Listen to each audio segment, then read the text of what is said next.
Hello and welcome to the Testing Peers. Today we're joined by some of the usual crew and a special guest. So let me introduce you to who we have on the panel today. So first off, Chris. Hello. David. Hiya. And our special guest, Bruce. Oh, hi. And I'm Russell. So I want to say a quick little thank you to our sponsors before we move on to what the topic is for today. So I just want to say thank you to Saffron QA to continue to sponsor the podcast. They're a specialist in test recruitment, offering permanent, contract, and a newly developed retained recruitment service. You can find more details in the show notes, or you can reach out to Ben directly to find out more. So today, we're going to talk a little bit about resilience. We're going to explain a little bit what we mean by that. Before we do, our special guest, Bruce, got some banter for us, perhaps? Maybe. Oh, no banter, just a very serious question. Okay. I was wondering, ye handsome lads, what's your skincare routines like? Got any special serum recommendations for me? Wow. I mean, do you wash your faces? Let's just reel it back. Start with there, Daily wash? Yes. Excellent. Moisturize? Yes, not daily though. I have a sort of sun factor moisturiser I use, but I don't use it as often as I should. And with a bearded gentleman, which you can't see obviously on the podcast, I use sort of beard oils and things like that as well. So kind of quite a deep, rich one, Parasso, I think it is. And then a lighter oil to kind of just help during day-to-day more frequently use. I do take care of my aging skin. I can see that. Thank you. Beautiful.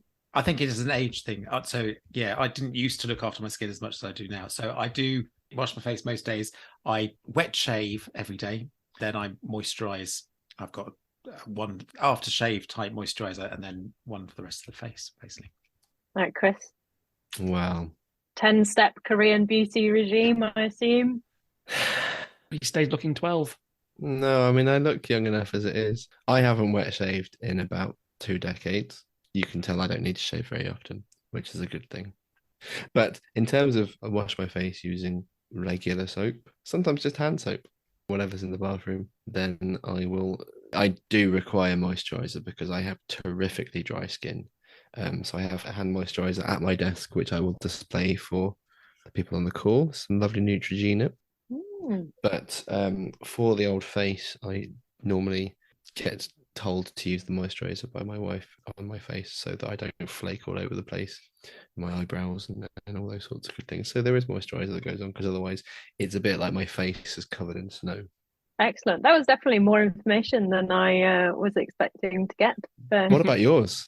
Oh, mine. Yeah, I wash and moisturize daily. The wash is with a nice pH neutral cleanser and the moisturize. And then twice a week, I do a full-on exfoliate, toner, bit of a serum, moisturizer. Sometimes I'll use an under eye mask if I haven't slept very well.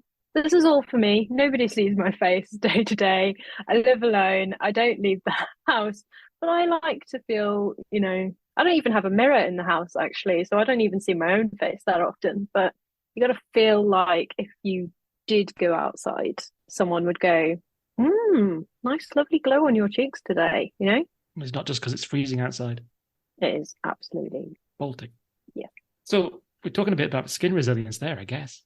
Does that tangent go into our topic, maybe? I don't know. So we were talking before the show. We were talking about kind of when you were kind of changing teams and kind of making sure the handover was there and kind of we were talking about the resilience of the team, how the team could continue on without you once you've left or changed, which applies to a few of us, particularly on this podcast where team resilience might be quite applicable at the moment. So who wants to kind of start us off, talk a little bit more about it? I might as well start us off since I proposed the topic. I am not a test lead or a manager or anything like that. I'm an individual software tester embedded in a cross-functional team. And the team I was in split, and I was given the choice to continue working in the team that was using and testing the project that I'd been working on for 6 months, or to go on to a new team and abandon everything that I had done, the UI tests we'd started to put in place, all the quality processes and documentation I'd been starting to get together, abandon all of those half-done projects and move into a nice, new, clean team. And I went, I'll go into the new team, please. And then some poor sod, no, a wonderful tester called Amy has to go into the team and attempt to pick up all of the half projects that I left behind and try and see what can be continued with, what needs to be abandoned, and what the team actually continued doing or stopped doing in the interim period between me leaving that team and a new tester being hired in. So I guess I'm asking, what have any of you done, I guess, to not do that mistake of going, bye, have fun with all my mess that I made? I guess I've kind of always tried to keep knowledge and build up kind of notes as I go. So the things that I've had to kind of learn to do, I've kind of made notes. Now, generally, they're very messy, and I wouldn't naturally just hand them straight to the next person. But there's normally enough of there that I could refine it in a couple of hours and give someone something of some value. They might argue differently, but that's kind of my way of doing it. Is just lots of notes, lots of Word docs, usually thrown into a OneDrive that links to that project or area or that thing, so that there's some notes that could be relevant. And it could be some of them are out of date usually, because I don't keep them up to date, I'll be honest. But it's just kind of building in notes, things like that, so that useful things for someone to pick up where you left off. I think the difficulty here is the fact that what information is useful, and also the way that I think Russell picked up on a good point there, is how best to store it. Traditionally, people use pens and paper, and actually that's a fantastic way of storing it. However, it's not good to actually search or pass on to other people, especially with my handwriting. It's terrible to actually read. Actually storing it electronically allows that search functionality in order to do it. However, with the best will in the world, keeping it up to date is really tricky.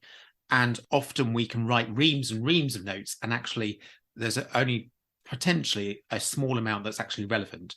However, it's better to have notes than no notes, and it just be in someone's head, because otherwise then again, we've mentioned about debt before, the debt is all in someone's head and you've got to pass it on. So I think keeping notes is very important, but considering how those notes are kept are also important to save the people. But going back to Bruce's point of going through and seeing what is important, that is a very personal thing. I think actually it's dependent on who is taking over, what their priorities are, and also the team that they're working with. And actually, as the outgoing person, we need to be ourselves resilient of change and accepting that actually what we consider to be important at that particular time when we were doing it may not be as important in the next generation or iteration of that particular project.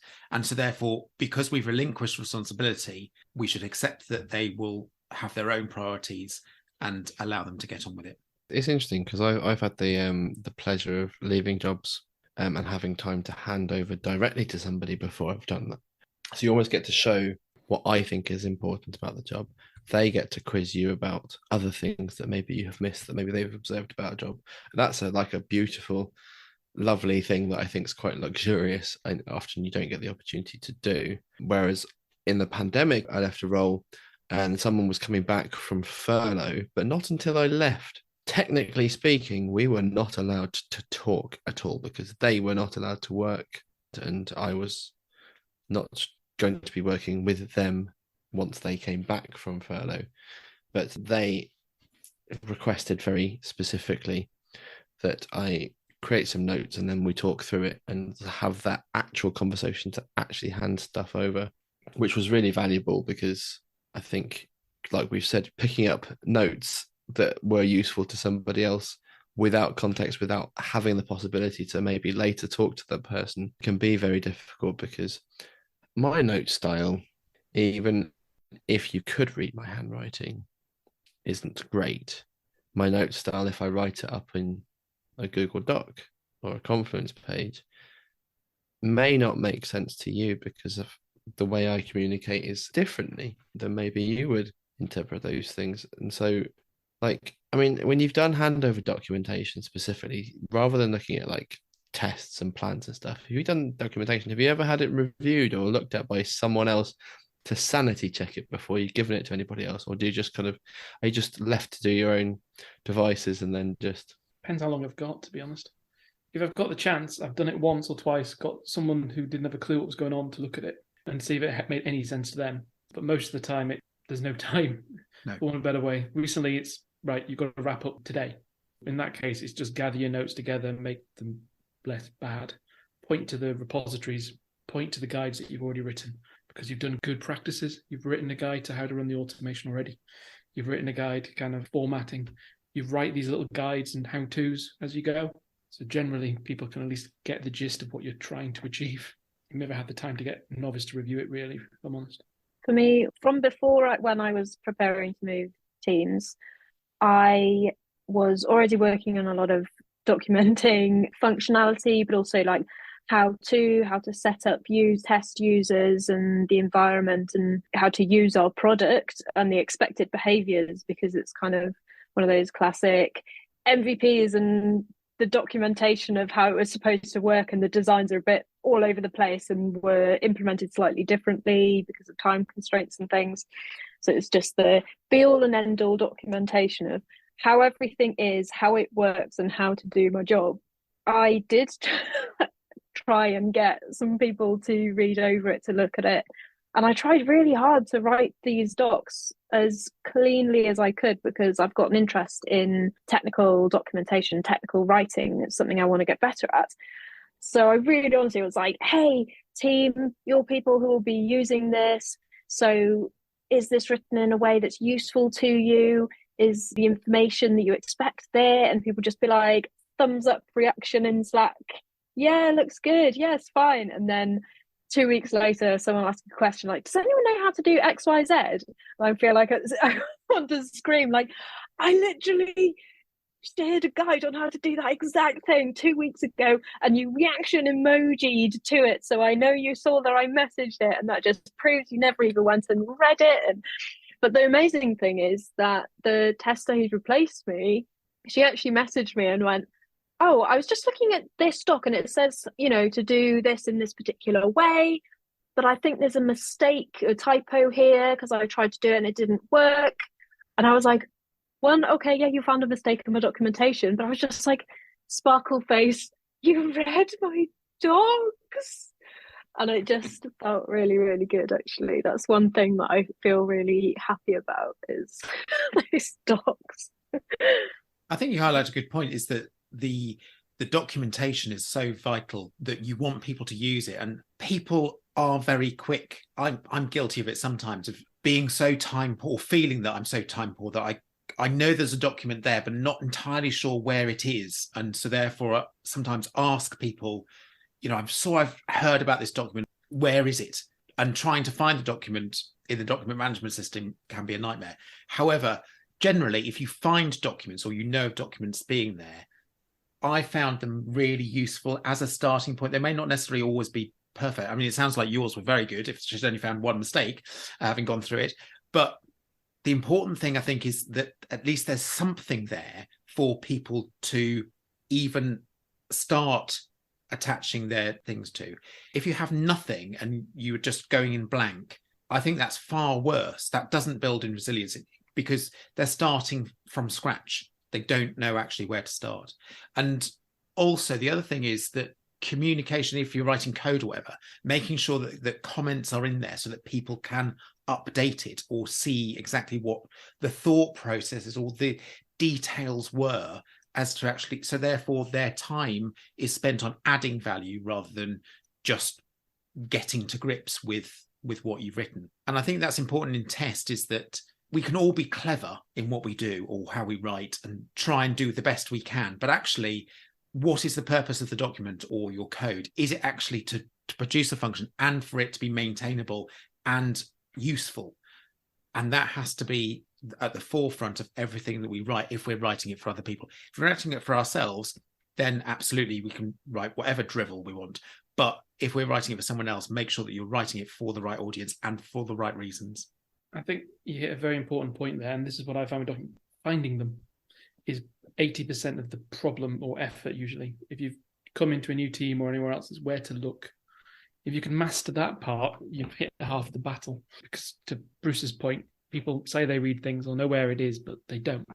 So trying to find things and put things in a logical place, not for you who's been on the project for 6 months or longer, but to someone who's brand new that will follow it. Not just leave it in a folder with 300,000 other documents and expect someone to be able to spot it in the wilderness with everything else amongst it. think trying to figure out a way to get that into the right location, be it pinning it to channels, be it kind of having a kind of a knowledge transfer folder structure or something else that you need for it, making sure that you've got something that is sensible, simple, that then people can go and find the key data that you built for them. Otherwise, it's just another document inside a SharePoint of 1,000 other documents, becomes lost. Yeah. So it speaks to a lot of things we have with our audience, our customers, our people that we create stuff for, maybe people who make a podcast, who knows? Are you putting stuff out there that people will consume? Are you putting it in a way that people can digest? Is it something that appeals to people that they want to read, that they find useful? A lot of what our job is as testers is to hopefully communicate information, things that we found, things we find interesting, things that we're disturbed by, advocating for our customers. Therefore, we're finding out stuff about some folks and then trying to present and advocate for them to our teams or to other people, and to highlight risks and all these lovely things. But there's ways of doing that that are successful. As we've discussed, there are ways that are less successful. It can be quite tricky, especially if you don't know who your audience is going to be, to do those things. Like, you can try and aim for the lowest common denominator or whatever, but because I don't know about you, but I find a lot of people in our business aren't like me, and so therefore they wouldn't necessarily appreciate the things that I would have appreciated. So I need to try and present things that would be useful for other people to consume rather than just me. I think that common lowest denominator, making it introductory, I think is a good start. Because if you don't know the basics, you're going to struggle with anything more advanced, usually in the theme. You give them context. We talk about it quite often. Providing that context is the critical key that unlocks further information. So if you can get that right, then you can make a life a lot easier. And I think you talked about it, Bruce, in terms of, there's often no documentation for the products we built, or it's out of date. The designs don't reflect reality. And if someone was to test it again, it would all fail technically because it doesn't match it. So almost you need kind of the living example of what the product is good enough, like the last version, using a reference point in order to kind of confirm things. That works in software in terms of, does it work the way it's meant to work? Doesn't work in terms of the tools, the process, how to run a suite, how to run this, how to find a way to test this scenario and create the data to do this scenario. Those sorts of things are where the nuances come into it. But if you can start with the basics, that's the hardest thing usually for someone new to come in to grasp, to get up to speed fast. If you can teach them the key things, like where to go, where to look, what to find out, who to ask other than the person who just left, that's often the best way to kind of help someone, no matter who they are, Chris, be it you or somebody else, is probably going to help them. Then the depth, the nuances, I think that, but I would always take that as a sort of secondary. If you can get to that, brilliant. But if you can just get the basics shared across, then you're probably doing a decent job. Because actually getting the basics are really important, because actually if you can get someone started, then they can then blossom into whatever direction they want to get to. Rather than trying to go at such high level, they need to understand where it's coming from and how to build it up. And again, you highlight on a good point of the nuances. Whenever you're installing software or doing something, whatever, there are those little nuggets that that get it working that can easily be lost over time, because once you've got it working, it's just in the setup. So making sure that those are documented, that are really important. The other thing I would say about searching for documents themselves is making sure that the title is relevant. So it makes it easy for them to actually call it an introduction to whatever software it is. And going back to Chris's point about talking about podcasts and sharing information, funnily enough, at the beginning of this episode, we were talking about the title of the episodes and how we can sort of encompass in a couple of words what we're actually talking about as part of that.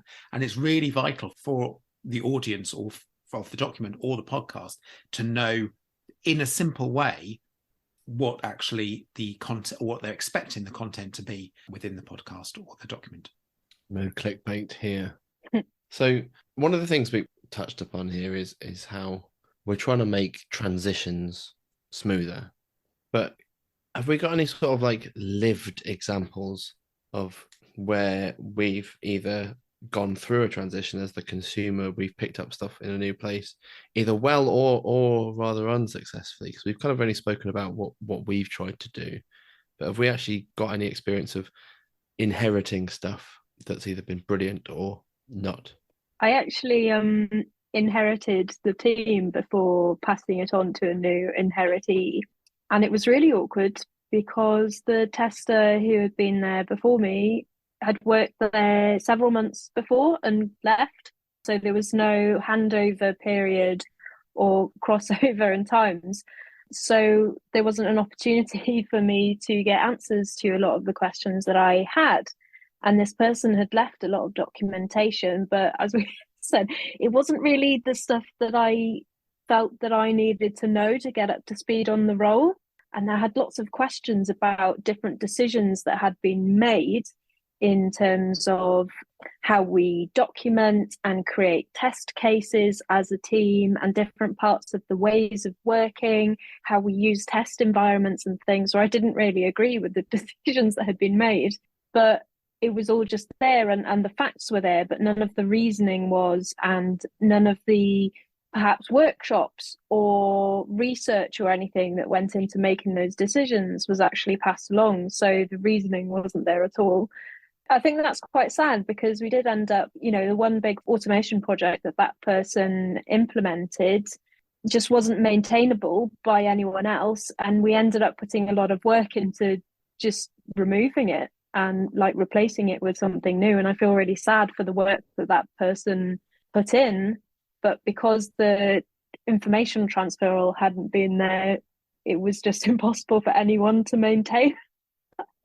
And it ended up having to be removed because it was easier, less work, and more reliable than trying to make it work. That's sometimes what happens, isn't it? You've got to just redo because the handover's been poor, and you've got to figure it out from scratch. You've got to do the pain, and sometimes there isn't a better option. It's frustrating when it's the case, where you think if something was worth it, was invested, was spent, time, money's precious to somebody, and just you are in a place now where you can't actually enable it anymore. And it's always a heart-wrenching feeling. You haven't done the person before you justice.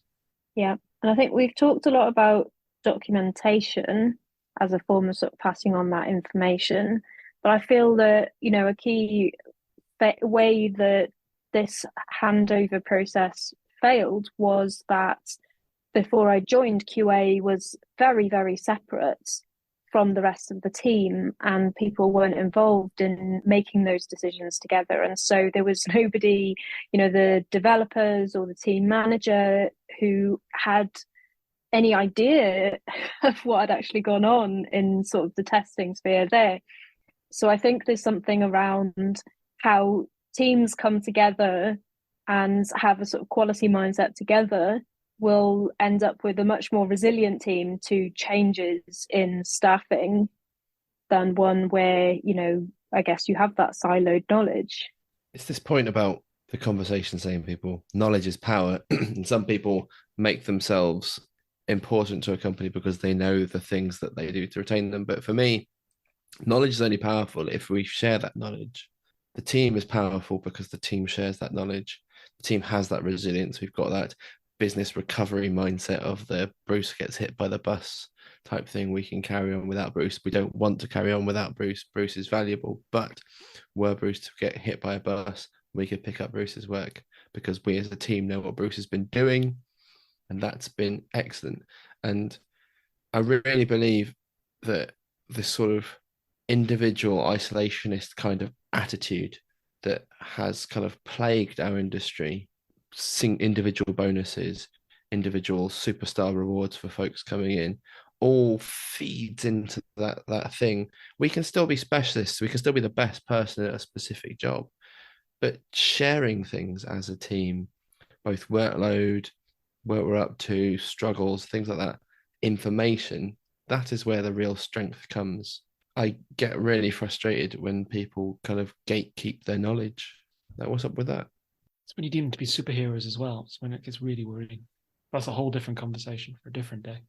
I agree with you. And even as someone who agrees with you, I still find it really difficult to pass things on and accept that the team is doing just as well without me as they did with me. And obviously that's a really good thing, and it speaks for the people in that team and how much they care about the quality of the product and how much they know about quality in general. It's really hard not to be really salty when like, oh, actually we're completely fine, yeah, we're doing great, don't worry about us. And it's like, I'm really, really happy and glad, Yeah. but also kind of sad.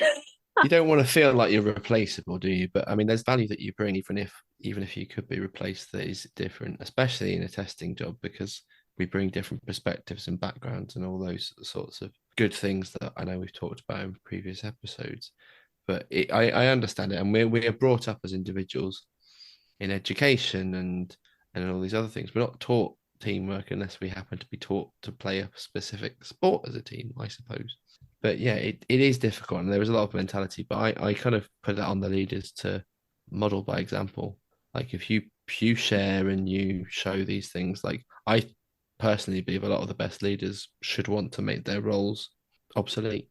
One of the things that you were saying, Bruce, was about the success of the team, or the team progressing even without you. However, the sort of survivalist mentality of teams will survive without us. However, they will be a different team. They will be on a different direction. They will be doing things in a different way to you. So it's not the same team. It's just a successful team that is continuing to do, but it is a different way than when we were all involved with it.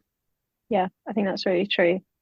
And I think a positive way to think about it is if you went into the role in the first place with the mentality of, I need to make sure that this team is in a place where if anything happens to me, people can just get on and do things, and I don't have to worry that I go on holiday for a week and I come back and there's 13 tickets in QA or anything like that.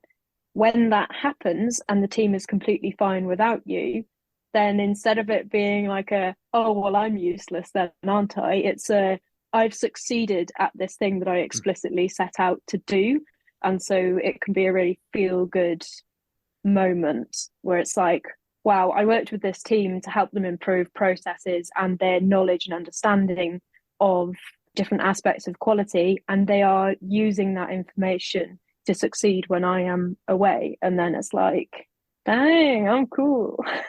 There's also that thing, isn't there, that past me was awesome. Look at all that cool stuff that past me did when I wrote those tests, or I did this thing here. Past me actually like was looking out for me as well as other people. Like you can appreciate the stuff you did in the past and how you inherit that at a later date. That's awesome. And I like the whole aspect of trying to do your work for the benefit of those who aren't around yet, but also for the future versions of you. Because I hate picking up my own debt. That sucks even more than picking up someone else's debt. Yep. It's that equivalent of software developers going and being like, oh gosh, who wrote this? Oh, it was me 6 months ago. Or on the flip side going, oh, this is a really smart solution that someone architected. Wow. Oh, apparently that was me. Apparently I must have been having a really good week 2 years ago because that is smart. I guess some days it's going to fall on one side and some days it will fall on the other. But actually, everything that we do, we gain experience through it. And whether it's a good experience or a bad experience, that builds our own resilience. And actually, we can then drive that into our next thing. So like Chris was saying about making notes or whatever, if we want to make notes in the future, then we can see what pitfalls, and also we can look at what other things have happened on our previous jobs or roles and things, and how we can make ourselves better for our teams. The other thing I was going to say was, Bruce, when you say you go on holiday and that all the tickets are sorted, on the other side, if you go on holiday and the tickets haven't been sorted, then that's a learning opportunity and something to improve on. And so therefore, as long as we then act on it, again, that helps with the resilience, because we can then hopefully test it again and try and make sure that they're working forwards in order to allow them to be resilient in the future. Agreed. And I think there's loads of opportunities that, lots of people miss for those sorts of conversations. Even quite far into our journey with, making sure that the developers and everyone in the team felt confident in testing each other's work and knew how our processes worked and things. You still occasionally get tickets where the team would just say, we don't feel comfortable testing this because it's just a particularly complex thing, or we're not sure what the risks are for that area or whatever it is. So we just want the tester to come in and just do this one. So we have specifically left this ticket because we didn't feel confident doing it. And instead of going and saying, okay, cool, well, I'll just go and test that thing, you can start a conversation. Be like, well, okay, let's break down why the team doesn't feel confident. What is it about this particular area or this piece of work that makes them think that it's extra risky or that it needs some extra level of expertise to test, and what can be done to bring that expertise to the team? I'm not saying that I've always had that conversation. I think sometimes it's a Monday and you've just got back and you're like, all right, I'm just going to run through it. It's fine. I think those are valuable conversations. Thank you. That's a great point for us to finish on. Thank you for joining us today. Thank you, Bruce, very much for joining and lending us your wisdom. We shall give it back to you now. If you have enjoyed listening to us, please follow us, give us feedback. We're available at contact us at testingpeers.com. We're on Facebook and Twitter and LinkedIn and Instagram, and some of us are trying to understand Mastodon, but the future is interesting. But feedback is good. Also, testingpeers.com. Hey, we've got a feedback section there. Do that. Where can people find you, Bruce? I have a website. It's called undevelopedbruce.com, and my Twitter handle is BruceOnlyBruce. I have not successfully moved to Mastodon, and I don't use any Facebook or Meta products. So it's pretty much just Twitter and LinkedIn. Awesome. Thank you, everybody, for your input today. Thank you to Safran QA for sponsorship, and we'll catch you on the flip side. For now, it's goodbye from the Testing Peers. Goodbye. Goodbye.